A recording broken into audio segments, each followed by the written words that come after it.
out or I freeze up, can you just take over? I will jump in. Yeah, it will be fine. Okay, because I'm not sure. It should be okay, but it seems like right now, every now and then, I don't know if you're seeing it, but I'm.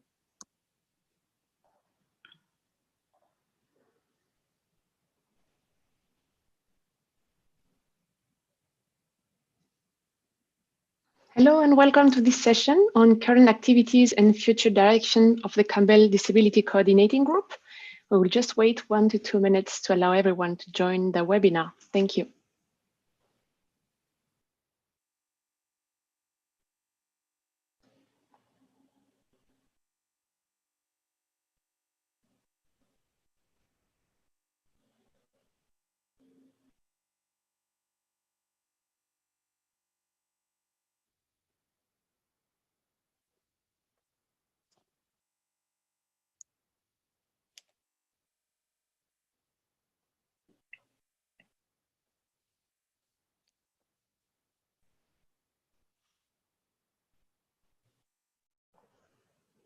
Hello, everyone. Welcome to this session on current activities and future direction of the Campbell Disability Coordinating Group.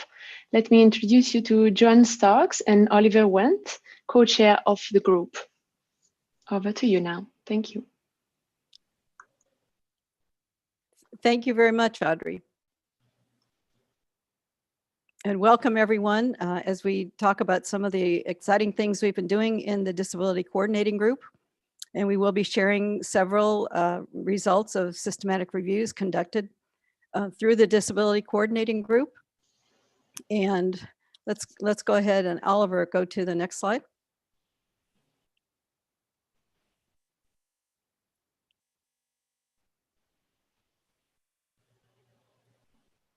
Oliver, can you go to the next slide? Yeah, it is on. There we go. Okay, thank you. I see it now. So before we became the Disability Coordinating Group, we started as a disability subgroup within the Education Coordinating Group, and that was in 2008. And John Westbrook sent a letter to the Campbell Steering Group pointing out that there was a need to promote the development of high-quality evidence-based information, such as that produced through the Campbell collaboration that is relevant to disability. And the purpose was to help connect individuals interested in conducting systematic reviews with experienced reviewers with disability experience. And after 9 years as a subgroup within education, the Campbell board approved our application to establish the Disability Coordinating Group in May of 2017. There's also, I want to point out, some financial support from American Institutes for Research, where I work, to help out with peer review and some travel expenses. Next slide. So I want to introduce the people that are instrumental in making things happen for the Disability Coordinating Group. I'm Joanne Starks. As I said, I work at American Institutes for Research. I'm based in Austin, Texas. And the second co-chair is Oliver Wendt, University of Central Florida. We have our editor, Carlton Fong, Texas State University. And just this year, we were able to enlist a new associate editor, Brian Reichow of the University of Florida. We also have a methods editor, Derek Rogers, at the University of Nebraska-Lincoln. And we're also very appreciative of the work of our managing editor, Audrey Portis, from the Campbell Secretariat. As co-chairs, we're responsible for making sure that we get meetings going, that we communicate with everyone as needed. And Oliver and I also represent the DCG on the editorial board of Campbell's Systematic Reviews journal that is published by Wiley. So next slide. All right, I'll continue with talking a little bit about the advisory board. We have a very active advisory board that we might also call a steering committee or an editorial board. And it's comprised of a number of experienced NILA-funded and other researchers that have volunteered to serve on this board. We are in the process of establishing bylaws as to who shall be on the board and how many times the board meets. It meets at least once a year. And the primary purpose of this advisory board is to support the editor and advise the co-chairs. As we are a coordinating group now, we must have in place some mechanisms to ensure that the selection of these individuals on the advisory board is both transparent and inclusive. So what we typically do is that we are opening up. Later on, we will be asking you to nominate people that you might feel are a good fit for the advisory board. And we typically look for a board representation of individuals with expertise and experience in a wide variety of fields. And we're also looking for a good international background and good international representation. And I'm going to show the rest of the slides so you can see that is currently the case. There is broad representation of individuals from a variety of different areas and fields. Let me move on to what are our key objectives. Our first objective is to undertake and maintain a series of high quality, timely, systematic reviews of interventions that definitely are aimed at improving the quality of life and outcomes for individuals with disabilities. We're also very interested in nurturing and maintaining a network of individuals with disability expertise or experience who want to contribute that expertise to the development of disability-related reviews and might also want to serve as peer reviewers. We are very inclusive, like I said, and one of our key notions is that we want to have active representation of people with disabilities on our board in our systematic review production processes. So there is also a key objective here to involve those that are the actual stakeholders and final consumers. And the purpose here is to make sure that there's appropriate dissemination and development of user-friendly reviews and reviews that can be appreciated, that are socially validated by consumers and stakeholders. And the last objective is to create a variety of training opportunities for interested authors that want to become involved with Campbell reviews and that are actively interested in pursuing a systematic review in the disability area. And I will let Joanne talk about the current products that have been done recently.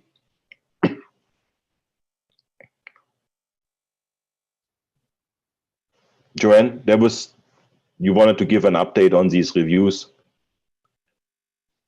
Joanne, can you hear me? I can hear you. I hope you can hear me. My system's telling me it's unstable, but okay, great.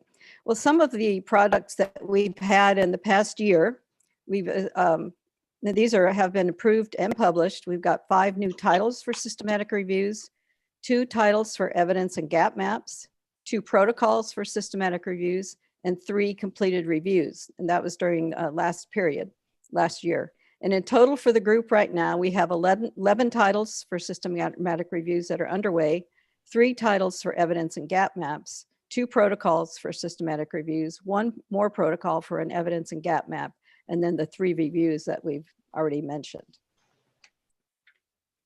So now we want to go to the next slide, please. We're going to introduce to you some of the lead authors on systematic reviews. And let's see, Oliver, there we go. So we have 4 teams that are represented today, and they're each going to share some information about their topic, about the process that they went through, and about some of the important results, whatever they feel is most important to share with the group today. Excuse me, we have 4. First, we're going to have Patrick Fleming. It will be followed by Judith Gross. Next will be Petra and Catherine Dix, Petra Leeds and Catherine Dix. And at the end, we'll have Ashrita Saran talking about her evidence and gap map. So let's go to the next slide, please. And we'll start with our first systematic review, individualized funding interventions to improve health and social care outcomes for people with a disability. This is a mixed method systematic review. So Patrick, are you ready to take it away? Yes, I am indeed. I'll just share my screen. Thank you. Can you see my screen? Yes. Great. Well, good afternoon, everybody, or good morning, as the case may be. I, first of all, just wanted to say thank you to the co-chairs for inviting me today to present at this session. and also to acknowledge the funders of the systematic review, which were the Health Research Board here in Ireland and Genio as well. So why did we undertake this systematic review? Primarily, it was part of my PhD.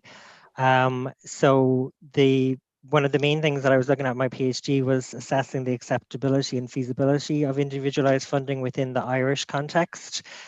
And at the same time, the Irish government were actively considering a policy shift towards individualized funding on a national basis. And other jurisdictions in the past have been criticized for not using international evidence before embarking on such a national rollout. So to help ensure that didn't happen in Ireland, we wanted to pull together all of the international evidence and present it in one place. There had been no systematic review done on this topic previously. There had been a rapid evidence review and also a second review that focused only on mental health and not other forms of disability. So that was the rationale for embarking on this. And I guess I was asked to reflect initially on, sorry, I'm just trying to move my slide along. Yeah, to reflect on the process of conducting the systematic review. So I have multiple little timers here because there was parallel timings happening. So there was my PhD, which was from 2013 to 2017. And so that was a good timeline to make sure that the systematic review was pushed along. But also the Campbell collaboration timeline also kept me honest and kept the team honest, ensuring that we were meeting various milestones. So you can see here the timeline from when we were invited to submit a title registration in September 2014, and that followed some informal communications between myself and the point of contact. And then we submitted the title registration in 2014. And I have to say, immediately we got really constructive feedback, which really did lead to clarity of thought around what it was that we were hoping to achieve and what was achievable. So the title registration was published in January 2015, and then by May 2015 we submitted the protocol. The protocol development was probably one of the biggest pieces of work around this. It was a huge amount of work, but what it did do was provide a roadmap for the entire project. It really helped the team define what we meant by different terminology and to refine those definitions so that it was actually a manageable task to conduct the systematic review. And it actually helped us think through what it was that we hoped to achieve at a very early stage and to nail that down with the protocol. So we received extremely detailed feedback from 5 reviewers, and that led to 100 responses, which at the time seemed like a huge undertaking, but actually it was really beneficial because, as I said, it left very little to chance, and almost every eventuality was considered before we even started out on conducting the actual review. And ultimately it led to a very comprehensive reference document. So when we were in the midst of reviewing and screening articles, we sometimes could, almost forget what it was that we were trying to achieve. So we had this reference document to be able to go back to, which was fantastic. One of the things at the protocol stage that was highlighted from 3 of the 5 reviewers were concerns around the mixed methods approach, particularly the qualitative aspect. There were concerns that we were being overly ambitious and that we wouldn't be able to achieve both the quantitative and qualitative systematic reviews within the time constraints of the PhD 4-year period. So we took that on board, but after very careful consideration, we offered some counter arguments as to why we felt it was very important to include the qualitative, because we did have a sense of what was available in the literature, and because we were particularly interested in the implementation of individualized funding in Ireland, which was our interest, we really wanted to see what had worked well and what were the challenges in other countries. So The full review then was submitted in September 2017, just before I submitted my PhD thesis, so that worked out very well. And it gave me a chance to have a breather while we awaited the reviewer comments. And you can see there was a bit of a delay there, and I think that was down to the fact that it was difficult to find reviewers. But ultimately the review got published in 2019. And one of the things I wanted to just flag and to offer some appreciation was for the fact that there was continuity in terms of the point of contact. So a big thank you to Carlton Fong, who was the first person who emailed me back during the title registration, and Carlton was there all along the way, responding to any queries we might have had, right through to the very end. So big thanks to Carlton. So jumping into the actual review then. So individualized funding, what is meant by individualized funding? It's an umbrella term for many different terms that are used within the literature. But ultimately, by the end of my PhD, I started talking about the 4 Ws. So individualized funding is a funding and support mechanism that is intended to offer choice, control, autonomy, self-determination around these 4 Ws. So what it is that people want in their supports. Is it for personal care, or is it for more recreational activities, or is it a bit of both? Is it, you know, to meet both of those needs? The where is in terms of where does that support take place? Is it within the person's home, or is it in a professional setting? When does it take place? Is it, you know, any time of the day, or is it between 9 to 5 when paid supports are available, or is it after hours? And then who provides that support? Is it a network of informal supports, family and friends, or is it paid professional supports? In reality, it's a combination of all of these things.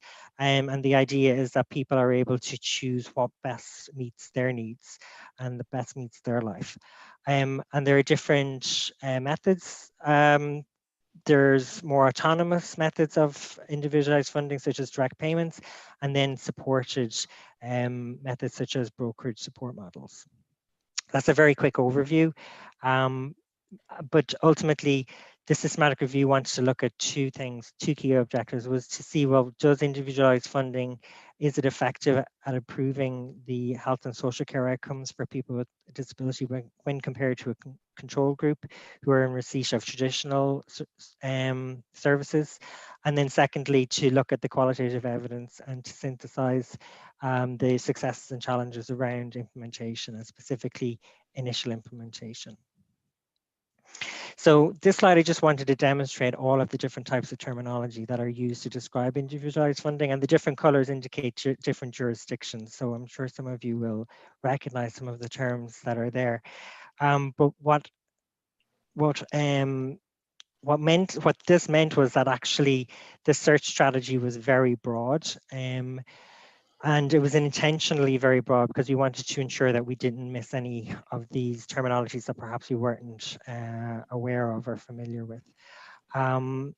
So the time frame was from 1985 onwards, because it was during the mid-80s that the initial demonstration projects were starting, mainly in the US and in Australia as well. The key terms were based around the population and the intervention, but nothing else at that point, again, because we didn't want to limit ourselves. We used database thesauri to explode the terms. So there's just an example from the sociological abstracts and the various different subject headings that we used.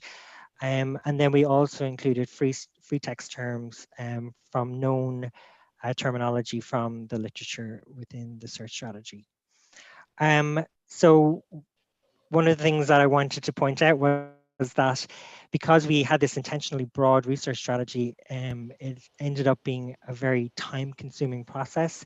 And while we had anticipated that some of the processes will be very time-consuming, such as the screening and reviewing of the studies, and then in terms of quality assessments and then data extraction and analysis, we always assumed that that was going to be quite time-consuming. But the search strategy itself resulted in a huge amount of results. So you can see we had 105,329 initially, and of those 95,000 almost 96,000 were imported into EndNote, and then a further almost 10,000 grey literature titles.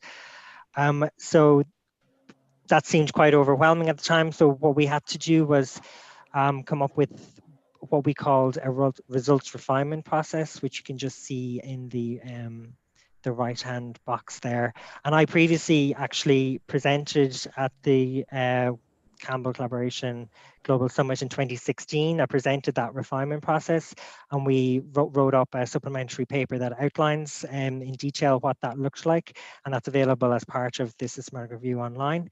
But ultimately, we use automatic text mining to extract irrelevant terms and any articles that potentially were completely irrelevant. For example, because we were putting in brokerage, we got an awful lot of articles that were relating to the stock markets and these sorts of things. So we were very easily able to pull them out and just put them into another file. And then we had this fail-safe check of all those that we had removed and put into another file. We were able to go back and double check to see, well, have we inadvertently added any in there? And then finally, we did a manual title screen of those. So through that process, we were able to remove over 75,000 titles, which got it down to a much more manageable 7,151 titles for abstract title and abstract review. So we had double screening of the title and abstracts, and then double screening again of the 328 full text articles that were included. Ultimately, there were 215 studies that were excluded, and we were left with 73 unique studies.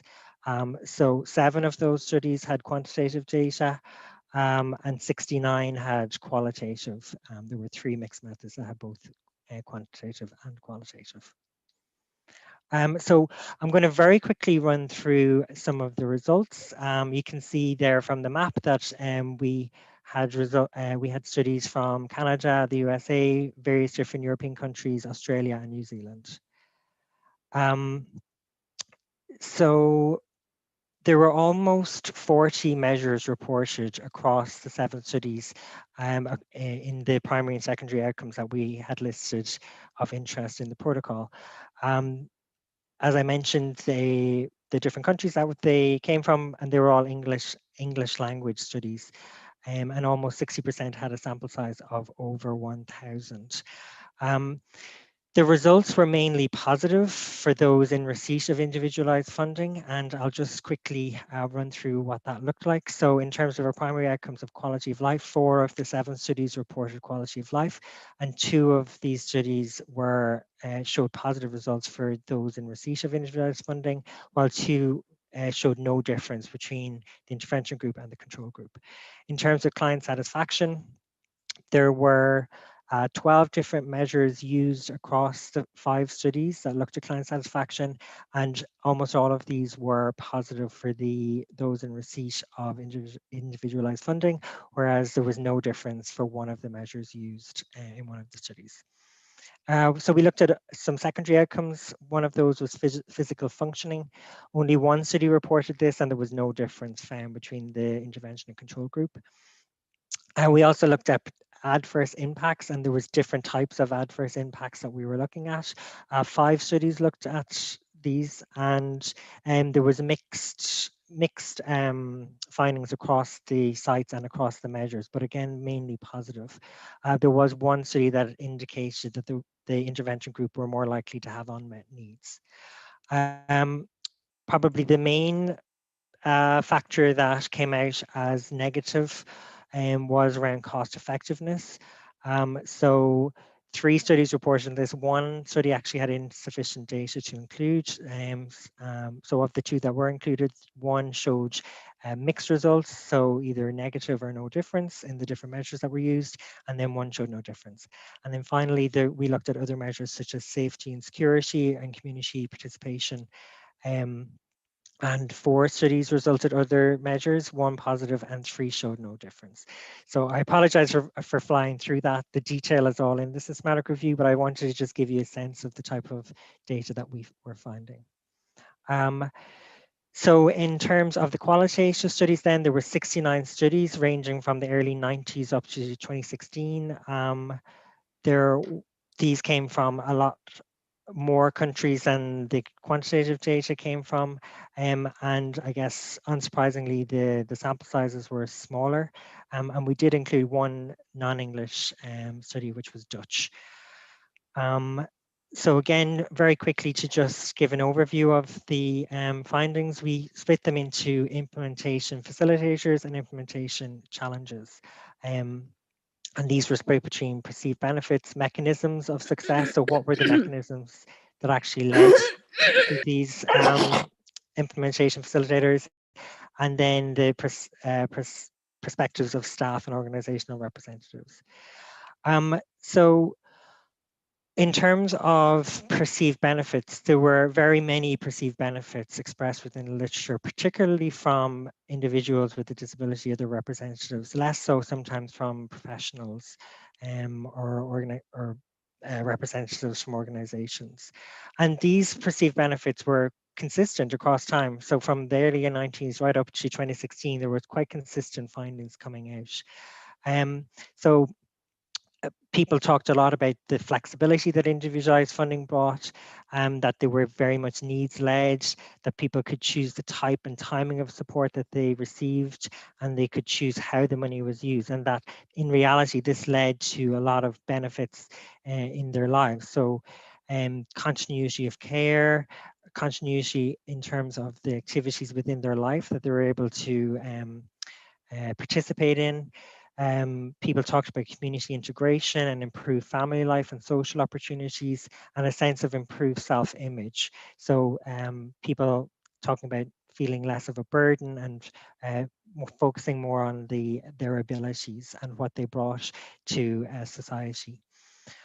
This is very much just touching on the perceived benefits, but this is just to give you a sense. So in terms of the mechanisms that led to those successes, the network of support came up, I think, in almost every study that was out there. So really important to have a very strong network of support, whether that's organic or whether it's a paid network of support. The collaborative relationships are really important. So a collaboration in terms of between individuals and providers, but also between agencies and departments. And what that did was it led to a shared understanding and shared learning as people moved through the process of what did work well and where there were challenges and how to overcome those challenges. And interpersonal relationships were really important. So this sense of building trust and, bringing humor and flexibility into the work environment, because that's what's needed in reality on a day-to-day basis as you're leading your life, and not to be too constrained by processes and bureaucracy. Another mechanism of success was this financial recognition for voluntary work. So this was speaking to the fact that very often family members contribute an awful lot of time and resources towards supporting their loved ones, but this is not necessarily recognized financially. And this individualized funding for the first time for many people brought this financial recognition, and it meant that role was more valued. And again, it led to the person with the disability feeling less of a burden to their family member who was supporting them. And it also meant that they had more control over their life as to, who it was that provided that support.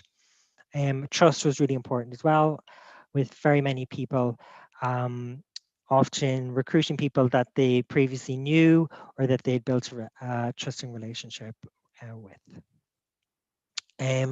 So then in terms of facilitators from a staff or organizational perspective, having a local support organization was really important. So rather than having just a national oversight body, having local support organizations for the provision of information, guidance, advice, training around payroll, tax, paperwork for people who are managing it themselves. And then also having training available for say, for example, staff recruitment and management or administrative skills, things that people wouldn't necessarily would have had to do in the past. And suddenly these were new tasks that they were being asked to do. So having that sort of training available. And then also having the availability of well-trained and informed professionals. I'm not sure how much time I have left, but I'm going to keep going until someone tells me to stop talking. So just to quickly look at some of the challenges. Again, it was split across a similar category, so perceived challenges and then perceptions of staff and organizational representatives. One of the things I would say is that there was a lot of cross-cutting themes. So for one person, what was a success might have been a challenge for another person. And I think that just points to the individualized nature of personal budgets and brokerage models. So, for example, agency involvement for some people was seen as very negative based on previous experiences, but for others, it was seen as actually a really important and beneficial aspect. So, for example, agencies were seen to lead to continuity of care or continuity of service. But in terms of challenges, and the things that people did talk about were agencies being inflexible or overly complex, that these often led to delays in the process, and that there were fears around people taking advantage of the funding or not using it appropriately, and those fears weren't necessarily grounded in evidence, and they weren't particularly helpful or beneficial. And the lack of available support within agencies was also challenging, along with other aspects such as a paternalistic approach. There were other potential areas or areas for improvement that we outlined in the review. So, for example, inaccurate or inaccessible information, or too much information, or mixed messages. So the literature might say one thing, but the point of contact might be saying something slightly different. So people weren't entirely sure what was the correct process. So just clarity around that is really important when rolling these models out. Another potential problem was low pay for supports. So sometimes there was constraints put on how much you could pay for your support. So people might have wanted to pay more, but they weren't necessarily able to, and that led to some problems as well. I think I've touched on most of those there. And then some potential problems from staff's perspective. So again, I mentioned there was fear, so fear around accountability, risk for the organization, a lack of control as to what's happening, and particularly around safeguarding. Organizations felt that they were responsible for individuals, but they couldn't put the necessary safeguards in place. So this was something that caused a lot of anxiety for those that were rolling out these supports. And as I mentioned, there was fear of abuse, both of individuals abusing the budget, but also that individuals were open to abuse because they were managing the funding. There was also some fears around the impact on existing services, so moving towards privatization, the poaching of staff from organizations to work for individuals on a one-to-one basis, fears around job losses or poor quality of care, and then also around practicalities. So just in terms of governance, calculation of allocations, assessments, all of these sorts of things. I would say that a lot of these fears weren't actually grounded in evidence, that a lot of it was based on anecdotal evidence, or people had heard of one scenario that had led to these fears. But from what we could see in the evidence, it wasn't systematically captured that these fears had actually been lived out. So that's a very quick overview of the findings from quite a large systematic review. But what I would say is, regardless of the intention of individualized funding, or indeed the evidence base for it, it does seem that individualized funding continues to be adopted globally. So what we would hope is that this review provides a comprehensive resource of available data and evidence around the effectiveness of these various models, and also around the implementation successes and challenges in terms of informing and promoting progress in the area. Thank you very much for your time and for listening, and I'll hand you back now. Thank you. Well, thank you very much, Patrick. That was a very interesting systematic review. Well, thank you very much, Patrick. All right. And we will be moving on to it our... really was. Go ahead, Oliver.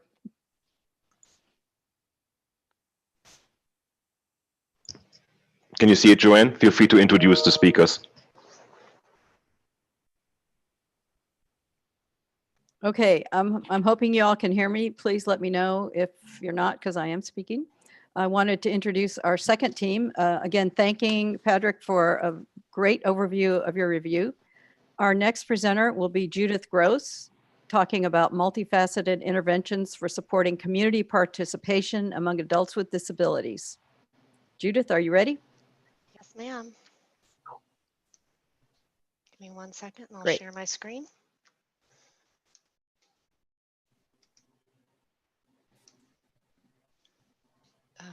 Whoops, that went away. Hold on.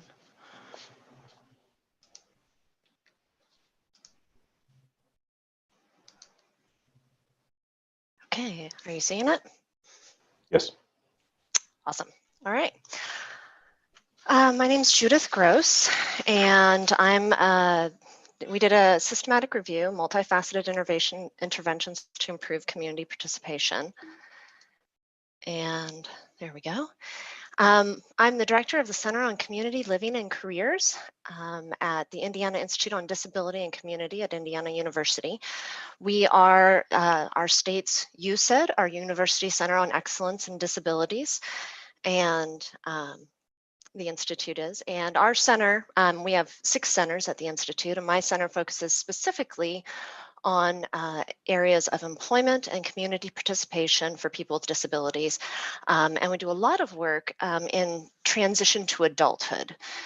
So we train and support vocational rehabilitation counselors, community rehabilitation professionals, special educators, families, and young adults around the transition to adulthood, gaining employment, and activities in the community for adult participation.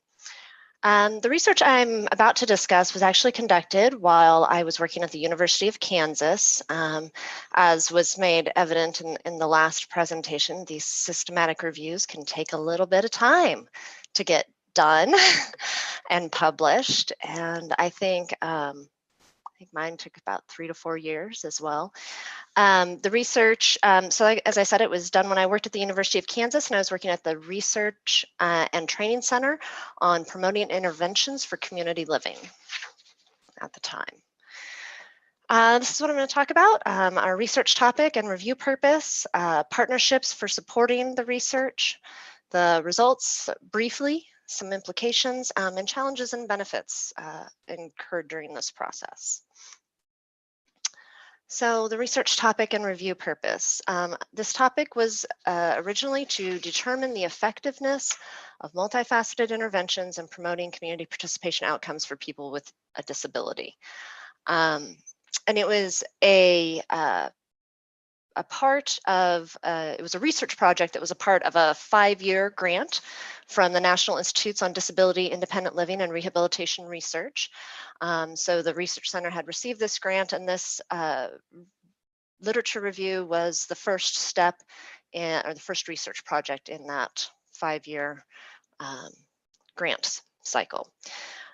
So at the time, this was, like I said, one of the deliverables. And at the time I began this work, the American Institutes on Research had a grant for the Knowledge Translation for Disability and Rehabilitation Research.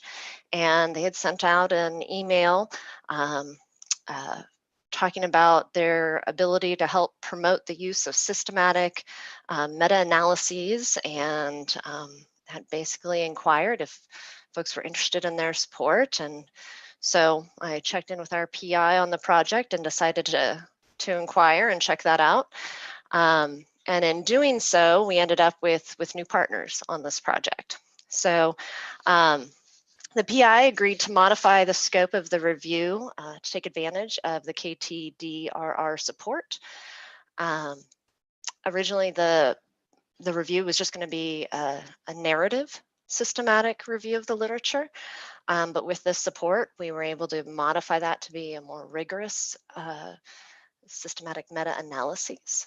And so that brought in some new partners as well. So at the Research and Training Center on Interventions for Community Living, that portion of this project was funding the university librarian as a partner in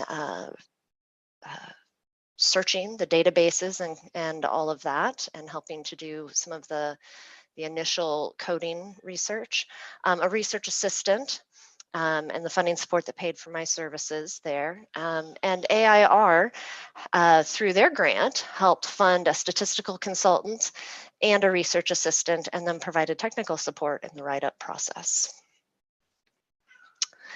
So our research results, just real briefly, we found some effectiveness in studies in the following community participation outcomes. So in employment, we had mixed findings. We had one that was significant and one that was non-significant. Quality of life, same sort of outcomes as we looked at those individual outcomes. So when we look at community participation outcomes, I'm going to talk about this a little bit in the challenges, but one of the things that that came up, let me just back up a minute here to our purpose. So to determine the effectiveness of multifaceted interventions in promoting community participation outcomes for people with a disability. So one of the big challenges we had is just that purpose in and of itself, because multifaceted interventions is not well defined and not well studied. It's not a concept that is clearly defined out there. We had found one other systematic review that addressed the concept of multifaceted interventions, and the way they conceived multifaceted interventions wasn't how we were thinking of it when we began this research. And so simply defining what constituted a multifaceted intervention was a challenge. And then what constituted a community participation outcome, and then how do you define a person with a disability? And these things, we think they seem pretty simple as we do our protocols for our systematic reviews, and we think we've clearly defined things. And then we dig into the literature and we find out we haven't even scratched the surface on those definitions. So when we were looking at community participation outcomes, we were identifying outcomes that were specific to activities that made the person be in and of the community. So things like employment and education and recreation and civic participation, like voting. But we also looked at kind of byproducts of community participation, things where there was already a literature base that connected community participation to a positive outcome of some sort. So things like quality of life, autonomy, social skills, self-determination. These types of things were what we considered to be secondary outcomes of community participation that we also looked at. And so, like I said, employment, quality of life, and adult learning and education yielded some positive results of the effectiveness of multifaceted interventions. Mental health, there were 2 studies of aging adults where the control group actually performed better. And then we found non-significant outcomes included in the topics of activities of daily living, autonomy, independent living, social skills, and just what we had generally defined as community activities. Again, if you want greater detail on these results, you can always go read the meta-analyses. But a little bit, I would think what is most important about what we're going to talk about today is the benefits and the challenges in this process for me. Oh, whoops, I forgot I had an implication slide. Sorry. So some of the implications we found in our research was that there really was limited support, although there was some support for multifaceted interventions. So that suggested the need to do more research to determine the effectiveness of the concept of multifaceted interventions broadly, as well as specifically related to certain groups of people with disabilities or certain types of outcomes.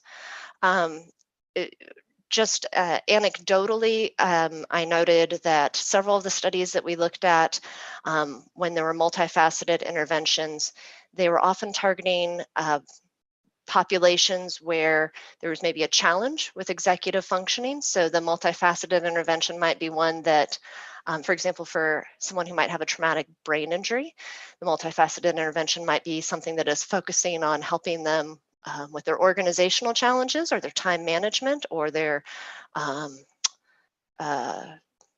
self-controls types of issues, and the other intervention piece might be an employment component, right?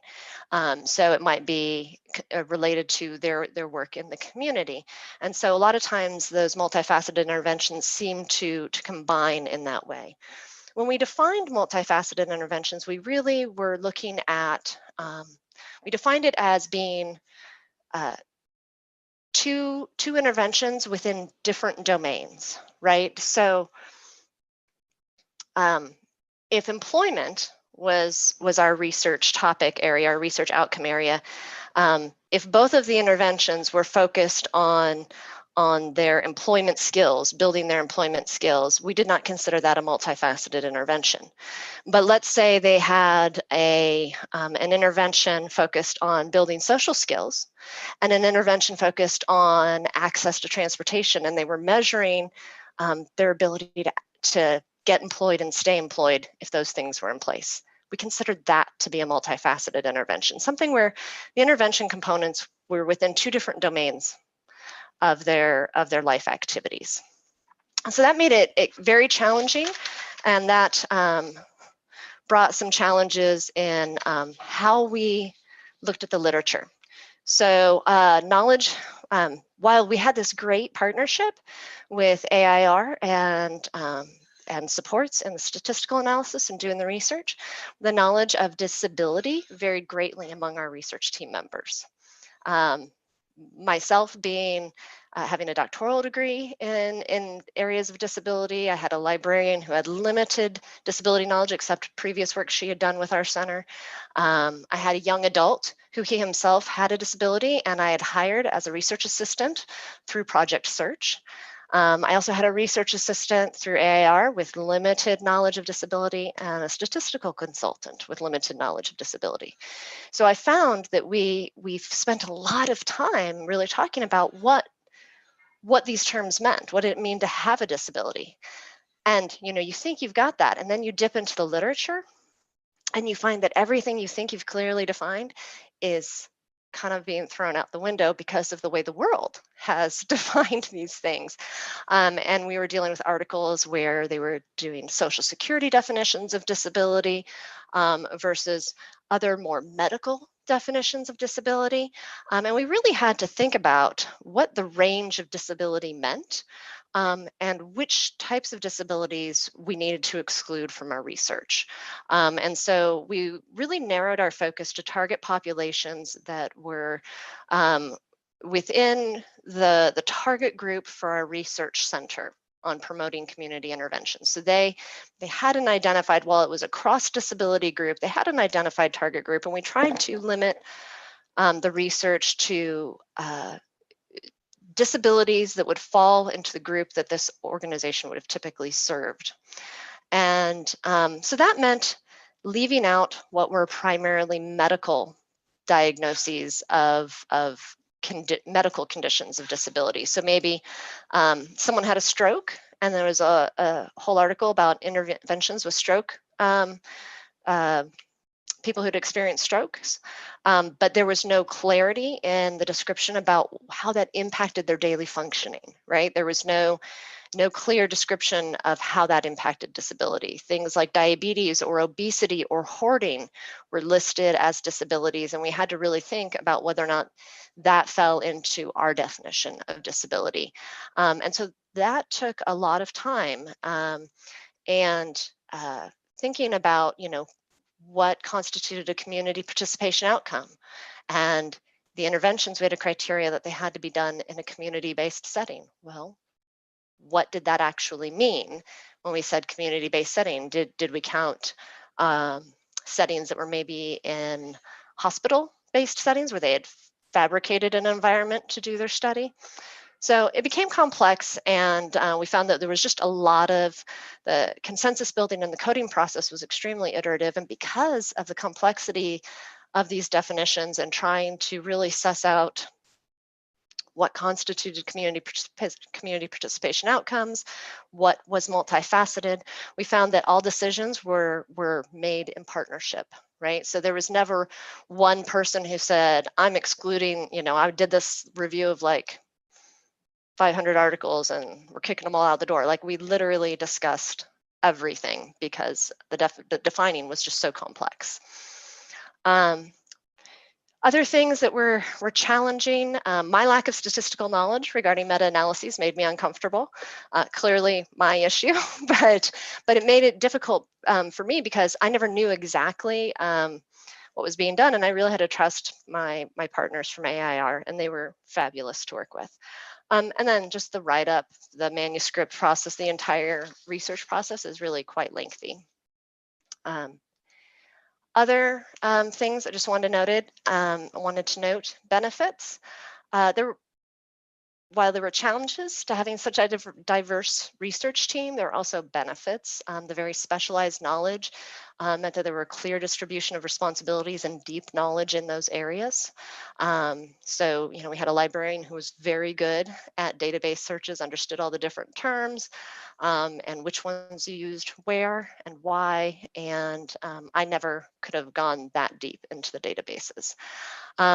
Other benefits, I also have new colleagues at AIR, and I wouldn't hesitate to reach out if I thought there was a question, a challenge, or a project on which we could work together. Another benefit, as I mentioned before, we did a more rigorous review. The original plan was to do a narrative systematic review. So the meta-analysis filled a research gap, and bonus was good for my CV. So quick summary of our project, and happy at the end of all this to answer any questions if you have any. Thanks. Thank you very much, Judith. That was a great summary. We really appreciate your coming and sharing today. And now, so we're actually not running out of time, but I want to make sure we have time for everybody. So we'll ask questions at the end. Let's move ahead now to our next group. This will be Catherine Dix and Petra Leeds from Adelaide, Australia, 1 o'clock in the morning there. Thank you for coming. Talking about interventions for anxiety in school-age children with autism spectrum disorder. Thank you, and I'll just put our screen on. Thank you. Can everyone see that? Yes. Yep. Wait. Share. Yep. All right. Well, thanks very much, Joanne and everyone. Yes, it is 2 o'clock in the morning now, so hopefully we will still make sense. So yes, just a couple of words. Catherine and I both work at the Australian Council for Educational Research. We do a lot of assessments about student performance. We also have a lot of professional resources to help teachers and school leaders. But this work falls under the research section. And it was actually, we applied for funding from the Campbell collaboration. Every now and again, the collaboration puts out calls for suggestions for projects, and we responded to one of those. And we're very happy to receive this funding. So thank you very much again for that support. So yes, it was quite a big team that we had,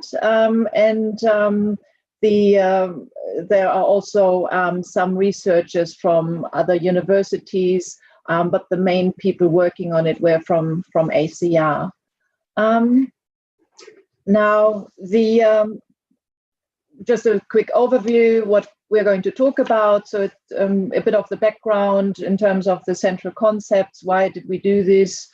Methodology, and then I'll hand over to Catherine for the results. And as we've heard, the questions, please, to the end. Thank you. Now, why did we look at what we looked at? Well, obviously, ASD and that whole spectrum of disabilities has got quite large prevalence. So it's estimated that in the US, it's about 1 in 59 children, school-age children. In Australia, about 1 in 150. And of those, it's estimated that about 40 to 50% have anxiety issues. Now, anxiety per se is nothing negative. Little bit of anxiety, like we all have also when doing these presentations, is good. However, if it interferes with the person's ability to function normally, then that's when it becomes a problem. And and because more and more of children who have been diagnosed with ASD join mainstream schools, that's why we were interested in looking at interventions or at strategies that help those children to actually reduce the anxiety in real life context, we called it, so either at home or at school.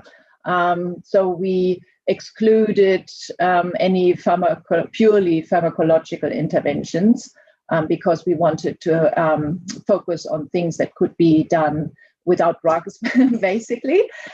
So where the intervention deals with, providing the children with strategies, like, calling on people to help them when they feel the anxiety coming up, or strategies like going and having some physical activity, or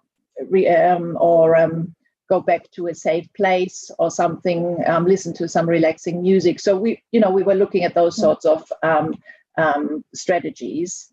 Now with the our actual review research question was, what is the relative effectiveness of interventions for managing anxiety of school-aged children with ASD that have been used in school, family, and clinical settings? And yes, we refer to clinical settings, but ultimately the intention of the intervention had to be to help these children at school or at home, so in their day-to-day life settings. So the study design, so like with every good systematic reviews, and like the other presenters have also shared, part of what takes a long time is to actually go through, well, which criteria do we apply and how do we apply them for actually considering studies to be included in the review. So as we said, we wanted to focus on mainstream school-aged children that had been diagnosed with ASD by a professional and were also experiencing anxiety symptoms, again, by a professional. The interventions, as I said, we excluded anything that was purely pharmacological, had applied to real world settings. And the outcome that had to be measured, because that was the primary outcome for evaluating the effectiveness of the intervention, had to be anxiety, and again it had to be measured by some instrument or diagnostic interview. And just to highlight here already that these studies, the outcomes could be either a self-report by the student or these checklists that teachers or parents or clinicians get to use. So those were the criteria for inclusion. And these were all the databases we searched. The Australian Council for Educational Research has, as part of the Cunningham Library, we're still in the lucky position to actually have, as part of our staff, trained and well-experienced librarians. So Jenny Trevitt did all the systematic searching, which is of course a real help in studies like this, because they are across all the thesauri of all these databases and can really give us good advice in terms of how to search. Search time frame was between 1996 and 2018. And in addition to the databases, we also went to some grey literature sources. Now we followed the usual PRISMA methodology where, as usual, you start with a lot of, not quite your, who started with 150,000, not quite. So we only started with about 3,500 and another 170 additional records. So removed duplicates, and then we screened titles and abstracts, excluded a couple of thousand based on that they either didn't have an intervention for managing anxiety, or there were some shortcomings in terms of either the measurement of ASD or the measurement of the anxiety. And we came across a lot of sort of books and guidelines rather than actual interventions. So we then ended up with 119 articles for which we extracted the full text. And again, out of those, 95 were excluded. You can see the reasons for that there. As everyone who's ever done a systematic review knows, you can only give it your best shot based on the abstracts, but then often, you know, they will be silent on whether or not or how they operationalize some of the central concepts. So anyway, as a result of that, we actually ended up with 24 studies, which we then included in the quantitative synthesis. And by the way, coming back to the first speaker, this was originally designed as a mixed method systematic review. However, based on feedback on the protocol, we decided that we would only stick to the quantitative aspect of the study. And even then, it was a lengthy process and certainly worthwhile, but with all the systematic reviews, a lot of, a long process, but good in terms of the robustness of results and the publication that comes out of it. Mm-hmm. Okay, so just in terms of the data analysis, we did an assessment of risk of bias in the included studies. Catherine will talk about that in the results. We, in terms of the measurement of treatment effects, in the overall analysis, because remember I said that there are 3 outcome groups that we considered, parents, teachers, or clinicians, and students. We gave, in the overall results, we gave preference to clinician reports because we considered them to be more reliable than the other reports. In terms of units of analysis, with the non-standard designs where you have some crossover of groups, we only use the first measurement to avoid having them in there twice. In terms of the assessment of heterogeneity, we used the standard chi-square analysis, and because of the type of studies we had, we used the random effects meta-analysis. And Catherine, you know, Judith, I think when you said that you needed a specialist statistician, well, that was Catherine in our project. So she did all the hard yards with the actual analysis. And then the data synthesis approach, as I said, the 3 outcome groups plus overall. And then in addition to feedback that we got when we first submitted the results, we also then included a moderator analysis because some of the interventions involve family and others do not. And some of the interventions are focused on individual children, and others do it in groups. Small groups, often only three children attending, but groups nevertheless. So we had a look at the differential effectiveness of those settings or situations. And then we also did some sensitivity analysis where we removed bigger studies to see whether effect of outliers or on the effectiveness estimates of the interventions. So then 24 studies were in the final results. We had a spread, so some in Australia, in the US, UK, and Singapore, Thailand, and the Netherlands, one each.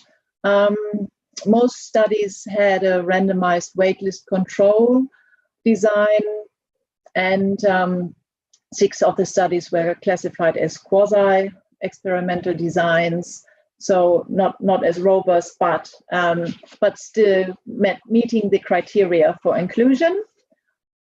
Participants, a total of nearly 1,000 across all the studies, and yeah, as a reflection of the prevalence of ASD, there are far more male students than female students,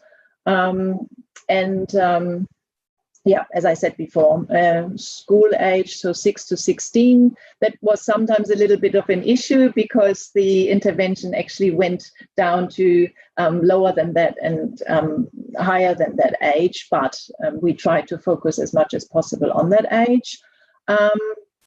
Now, in terms of disability, there had to be a certain level of, while we didn't do a check for some of these interventions do for IQ, there had to be a certain level of individuals' verbal IQ, because, in a lot of the studies required self-assessment, self-reporting of the students on their levels of anxiety. So they had to have a certain level of verbal functioning. Now, 22 of these studies that we found were a CBT intervention. The 2 that were not, one was a theater-based intervention, and the other one was a Thai massage intervention. So they were a little bit different. Outcome measures, as I said, they were different, but previously validated outcome measures, mainly checklists. And now I think I'm going to hand over to Catherine. Oh, there you go. So through the systematic review, as Petra sort of indicated, we have lots of different results, but we'll just show one as a sort of bit of an example today. Here's our lovely forest plot, and you can see this is the overall one. So it's got the 24 articles included, including the Chalfront article at the top that had quite a high effect size. So you can see that overall we had a strong effect of 0.83 in favour of the treatment, and all but one of the studies was actually in favour of the treatment group. You can also see we've included the risk of bias down the right-hand side there, and that, for example, risk C, which is the performance bias, blinding of participants and personnel, which is quite standard in these types of studies where it's impossible to blind participants. They know whether they're involved in the treatment or not. So that's sort of unescapable. But otherwise, we preferenced the clinicians' reports when it was in this overall snapshot, just to give a really clear insight as to what was going on. You can also see that the anxiety measures used in the studies. So the study coding there is the first 4 letters of the author, the year, and then another letter at the end that refers to the actual measures used. So you can see that there was the SCARED, the PARS, the different types of measures that are quite standardised and well used, internationally. So we were really strong on making sure that anxiety was appropriately assessed, and also diagnosis of autism was appropriately assessed. And a lot of the studies did get thrown out because they didn't have that real strict measurement of and robust measure of anxiety. Some of the other things we looked at in terms of the groupings, moderator analysis. So we looked at, as you might remember, Petra said, We looked at interventions with families and compared them to interventions that just had the students by themselves, and the interventions with families had much stronger effect. So they had an effect size of 0.74 compared to 0.6 for students on their own. The groupings also had a quite different effect as well. So if students were involved on a one-to-one basis in the treatment, they had an effect size of 1.24, which is very large, compared to something quite small, which is only 0.37 for those group-based interventions. So there were differences there. And there are also differences in terms of the actual reporters themselves. Clinician reported outcomes in terms of the impact was even higher than what we've got here. It was 0.84, and this is with the outlier removed, and I'll talk about that in a second. The parent reported outcomes involved 19 studies, and they had an effect size of 0.53. And student reported outcomes that involved 17 studies had an outcome of 0.35. So you can see, it went from quite high, strong outcomes down to moderate outcomes, getting down to quite low outcomes, which shows the breadth of variability just on the basis of who's reporting, the impact, which is something obviously to keep in mind. We did do starting to run out of time, and I want to make sure we're just about there. We're nearly there. So the funnel plot, you can see that Chalifant is clearly an outlier, and so in those sensitivity analysis, we removed those. So those values that I was reporting was with those outliers removed. And summary of results. So basically, we found that the psychoeducational interventions for anxiety, which were predominantly cognitive-based therapies, were found to improve anxiety symptoms. On average, an effect size of 0.7 after that outlier was removed, having a positive impact on the mainstream school-age children with autism. And we found that it was ultimately reducing the number of diagnoses of anxiety disorder for some of those participants. So that was a very positive outcome. Just to note again that most of the studies that were included were CBTs, and the quality of the evidence was quite good. It was moderate. The effectiveness of interventions was generally stronger for clinicians, but reports were lower amongst parents and self-reported measures. So in conclusion, there is evidence that CBTs is an effective and behavioural treatment for anxieties in some children and youth with autism without co-occurring intellectual disabilities. The evidence for other psychoeducational interventions is more limited. It's not just due to the popularity of CBTs, but also due to the quality of the small number of non-CBT studies available. And that's it from Australia. Thank you very much for your attention. We're happy to have questions at the end. Thank you. So much. I hope you can get a good night's sleep still before. We will. Thank you. Okay. We'll go ahead and move on to our last session. I'm surprised to see we really are running out of time, but we still have your 15 minutes. Catherine, can you stop sharing your screen? Okay, yes. Good. Shrita, are you ready to go to talk about your evidence and gap map of studies assessing the effectiveness of interventions for people with disabilities in the low and middle income countries? Thank you. I'm just going to share my screen.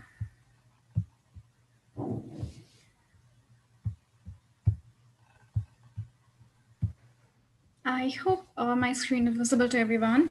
So hello and good evening to everyone. I'm going to try and keep this short. So a bit about myself. So I'm currently affiliated with Campbell South Asia, which is the National Region Center for Campbell Collaboration, and it was established in the year 2019 in April, and currently based in New Delhi, India. I would like to acknowledge the funding support provided for this map by Center of Excellence for Development, Impact and Learning, which was supported by UK aid from the UK government. And also the support from Disability Coordinating Group in terms of the guidance, a specific mention to Carlton Fong, who was the editor for this. And of course, I would like to acknowledge the contribution of our information specialist who helped us design the search strategy and also run the searches for us, as well as the EPI reviewer team on which this mapping agility is entirely based. In terms of the content expertise, it was provided by Dr. Hannah Cooper, who's the Director of International Center for Evidence in Disability. So I will be very briefly taking you through some of these points in terms of what evidence and gap maps are and some approach and some key findings and implications. So evidence and gap map, they are systematic presentation of the relevant available evidence for a particular sector and subsector. So typically evidence and gap map, they are in the form of a matrix of interventions and outcome. These are for the effectiveness evidence and gap maps. And the aim with which we develop evidence and gap map is to visualize what we know and what we do not know about in terms of graphical and interactive display of areas of strong, weak, or no evidence. So this is a snapshot of the disability evidence and gap map. Typically, the disability evidence and gap map provides an overview of the evidence that is available on interventions to improve well-being of people with disabilities, specifically in low and middle income countries. This EGM included studies on all types of disabilities, that is hearing, intellectual, mental, physical, and visual. And like with all evidence in gap map, it's considered to be the first step towards developing an evidence architecture to inform policies, program, and of course, investment in strategies and better quality research.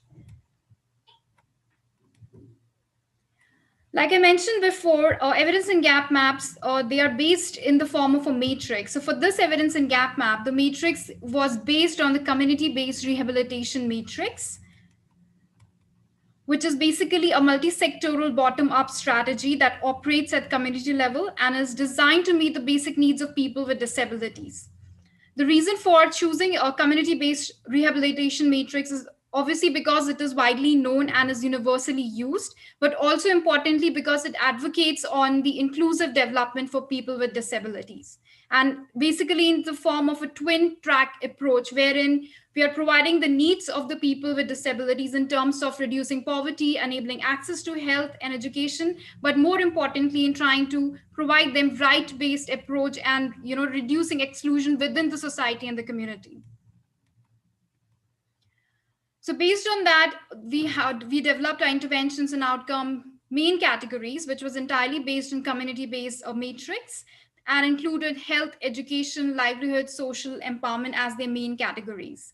The subcategories to it were slightly modified based on the different strategic components that are described in each of these documents in each of these sectors, but was more or less largely based on this matrix itself.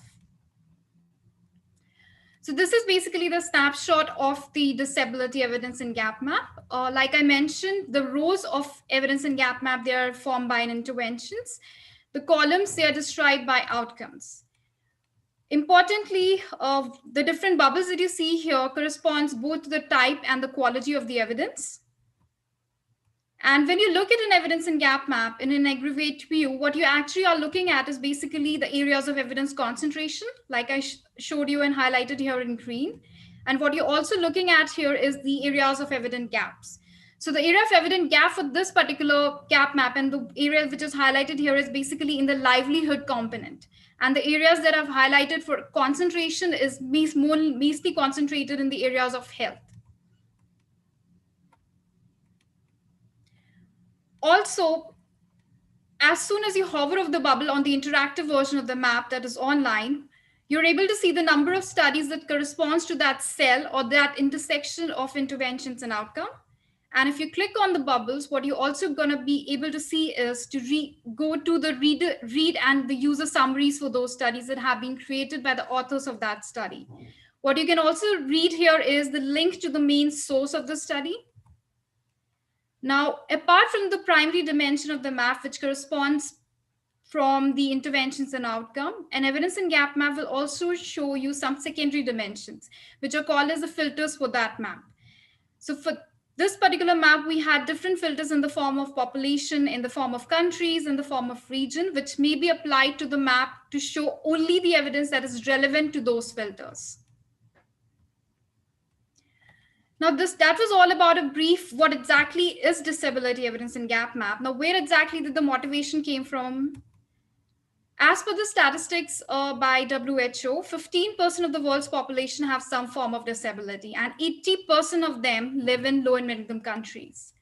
Not only that, the people with disabilities are largely excluded from the society in the form of employment, education, access to healthcare, and in terms of access to social participations.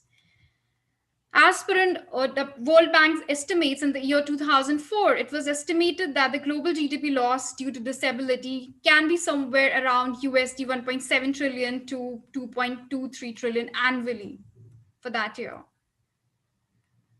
Now, even though over the past decades, we have seen that there has been an increase in the academic literature on disability outcomes and the effectiveness, but what is still remaining and still unanswered are there are several important questions in terms of what type of evidence is needed, where exactly is the evidence gaps, and what are the realistic expectations for disability inclusive interventions. So as we all know that the knowledge production to influence policies and program takes place across several sectors. Like I showed you in the community-based rehabilitation matrix, it takes across health, education, and social welfare. At the same time, it focuses on various population, different ages and ethnicities, and of course with different needs. And it's going to involve diverse methodological approaches in terms of systematic reviews, impact evaluations, different designs. So all of this is spread across the different platforms. And this is why we require a mapping of existing knowledge base is required to provide a comprehensive overview of existing knowledge in this area and to also make the evidence more discoverable and also to identify where exactly the gaps exist and where exactly is the need to do research. With that motivation and with the support of funding from CEDL and UK8, we started developing this evidence and gap map with some of the key eligibility criteria. There's a detailed description out there in the report, but of course the primary population that we wanted to include was people with disabilities living in low and middle income countries. We also included subpopulation of parents, teachers, caregivers of people with disabilities, and of course, some other subpopulation in the form of equity like gender and people living in low income settings. The key study designs that we included were systematic reviews and the impact evaluation of intervention studies only. And we restricted our search to English language literature. One exclusion criteria that is important to identify here is we did not include specifically clinical trials of pharmacological medicines. So those studies were excluded. Like with any systematic review, the systematic search is extremely systematic for evidence and gap map, of course. So it included, searching the literature from academic database as well as the gray literature. We included studies from the year 2000 till December 2018, and it was done in 2 phases. The first phase involved searching the academic databases and international organization. The second search involved searching the additional websites that were identified through expert consultations. So of course, since we did not restricted our search in terms of outcomes and any other interventions, we ended up with huge number of studies, of course. And after doing some data mining and duplicate removal, we screened some close to 9,600 records were reviewed. And in the end, we were left with 166 included studies that were relevant for our research question and the topic. Out of this, 59 were systematic reviews and 107 were impact evaluations. And close to half of these were identified to be randomized controlled trials. So this is an aggregate map indicating the areas of evidence concentration and the areas where we did not find much evidence. The one which you see in blue, that means there's an evidence concentration in this area. So of course, the most populated sector were health and the least populated areas were empowerment and livelihood. In terms of intervention design, again, like I mentioned earlier, the sectors that was dominated with evidence concentration was health sector. But even within this health sector, there were areas where we did not find much evidence. for example, in terms of mental health interventions. And the least dominated sector was empowerment and livelihood. In terms of type of impairment, we found very few studies that assess the hearing and visual impairment, and there was good amount of evidence in terms of physical impairment and mental impairment. In terms of outcome, it was similar to what we found in the interventions. There was limited evidence in the areas of employment and livelihood sector, and good amount of evidence in the areas of health and education. If I talk about the geographic spread of this, again, the studies were concentrated in only a few countries, with South Asia and Sub-Saharan Africa showing good amount of evidence. But even within those regions, they were concentrated within 8 low and middle income countries. So we identified 23 studies from India, 11 from China. So this is the spread, concentrated only in few countries. We also looked at if the studies were identified from fragile and conflict affected regions. So we did identify 38 studies that concerned fragile and conflict affected states. What was important to note, we assessed the methodological conduct of these impact evaluation and systematic reviews.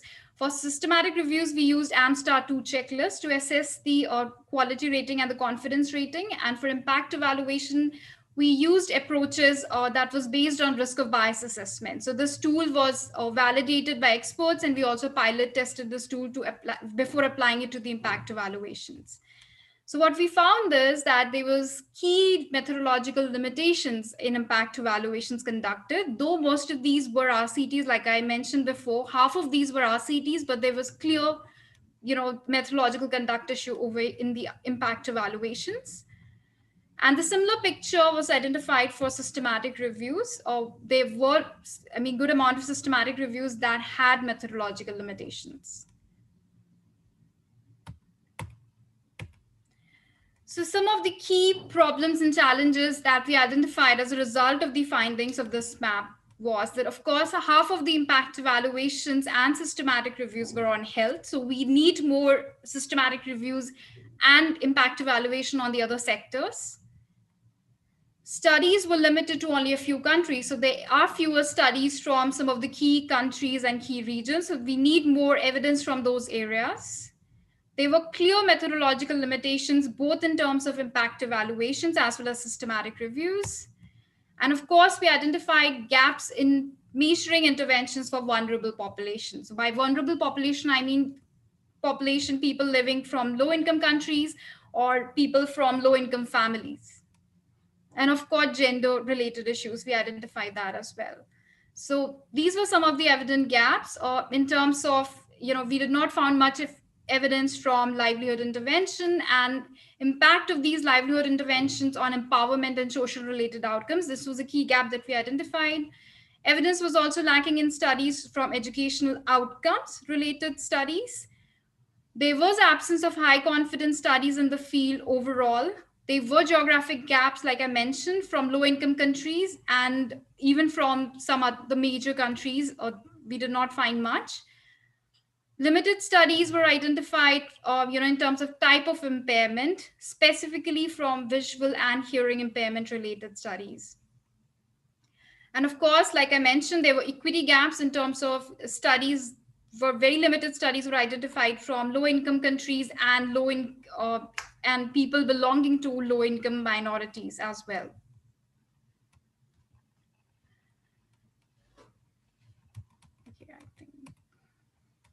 Some of the key implications of the findings based on this map. This map can be used by research organization and the funders to identify the areas of evident gaps, like I showed you. So there's clear focus on the health model of the disability and not on the social model. This map can also be used for, identify priority areas for investing in research. And as a result of this, there are 3 systematic reviews that are currently ongoing, because these were identified to be the evident gaps in the area.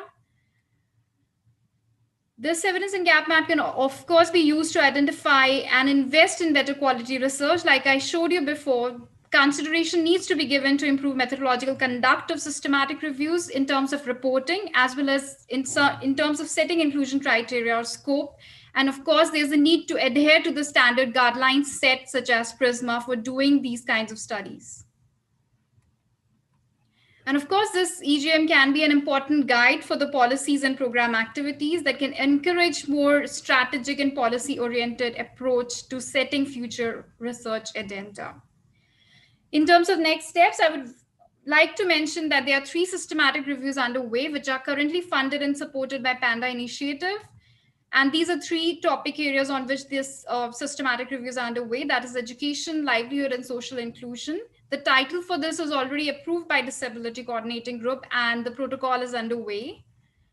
And we're also in the process of updating the map. So 2020 update is already done, and we are currently working on writing the report and updating the map. And we hope to have this published with the revised report soon, maybe by end of this year. This is all I had for the evidence and gap map and a brief overview, and would be happy to answer any questions that may have come across.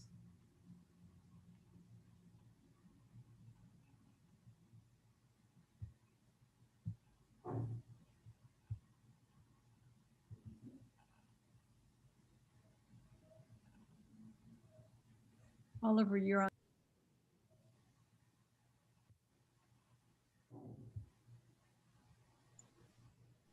Well, thank you very much, Ashwita, for a very insightful overview about your very comprehensive evidence-based evidence gap map. That was wonderful. Before we close the session, I wanted to ask if there are any questions for any of the review teams. Please do use the Q&A box at the bottom of the Zoom interface.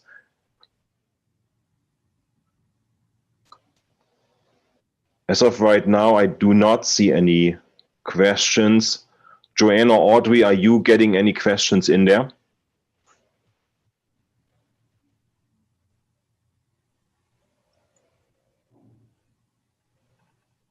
I'm not. All right. Seems there's no questions. So once more, I'd like to thank all of our panelists for a very impressive round of demonstrations how to do a high quality systematic review, and you've represented our DCG very well. So thank you once more. And before we close, a couple more slides. And let me assure you, we will be sending the rest of our presentation to all the people who were attending this talk. I want to finish by welcoming any suggestions for advisory board members. If you know someone who is interested in helping us out on the advisory board, particularly individuals with international and policy background, we would be very grateful. And we're always in need for people who might be willing to serve as a peer reviewer, who want to get their feet wet by looking at other people's systematic reviews and give them some comments and advice. If that is of interest to you, please send us your name, affiliation, country, email address, highest degree, field of expertise, and so forth. And you can send this to any of the DCG leaders.